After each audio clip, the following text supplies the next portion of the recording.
Bismillahirrahmanirrahim. Assalamualaikum warahmatullahi wabarakatuh.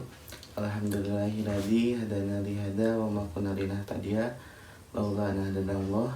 Asyhadu an la ilaha illallah wa asyhadu anna Muhammadan abduhu wa rasuluhu amma ba'd. Alhamdulillah, perkenalkan nama saya Anwar Sarul Gunawan, NPM 100102102170005 dari Prodi Hukum Ekonomi Syariah. Di sini saya akan mempresentasikan hasil jurnal saya yang berjudul tentang analisis penerapan metode balance scorecard terhadap kinerja pengelolaan zakat di Lajismu Jawa Barat.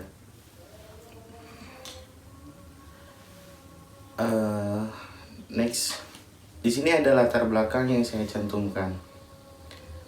Ada beberapa masalah zakat saat ini dalam pengelolaan oleh lembaga zakat. Hal itu bisa dilihat dari tujuan lembaga zakat tersebut yang dinilai belum terrealisasinya sepenuhnya. Untuk itu, lembaga perlu perencanaan strategis dalam menjalankan organisasinya.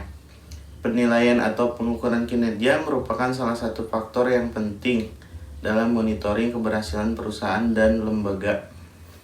Maka dari itu, diperlukan metode balance scorecard untuk pengukuran kinerja.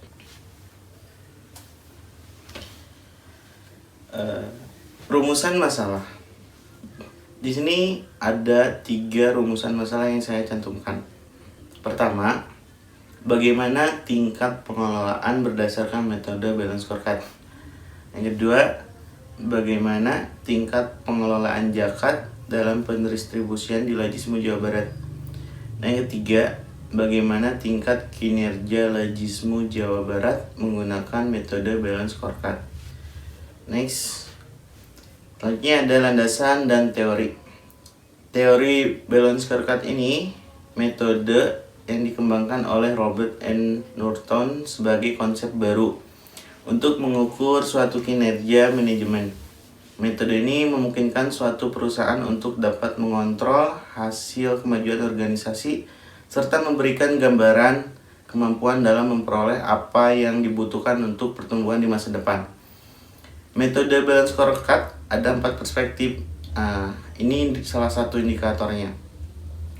Yang pertama, perspektif keuangan. Yang kedua ini perspektif pelanggan. Yang ketiga, perspektif bisnis internal.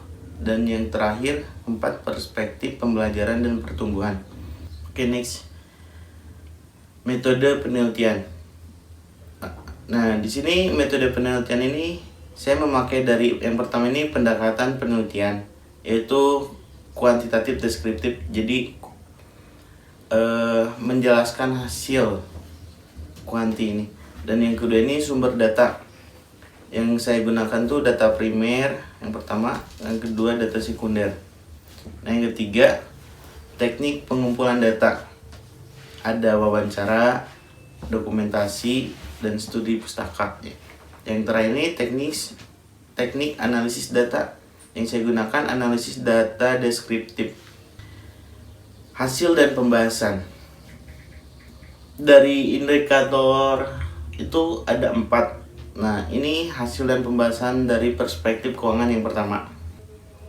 Tingkat penerimaan zakat, infak, sedekah atau JIS pada tahun 2019, persentase tingkat penerimaan yang didapatkan yaitu 102,59% dan meningkat pada tahun 2020 menjadi 113,55%. Maka dari itu, skor yang didapatkan dari indikator tingkat penerimaan yaitu 1 atau dikategorikan baik.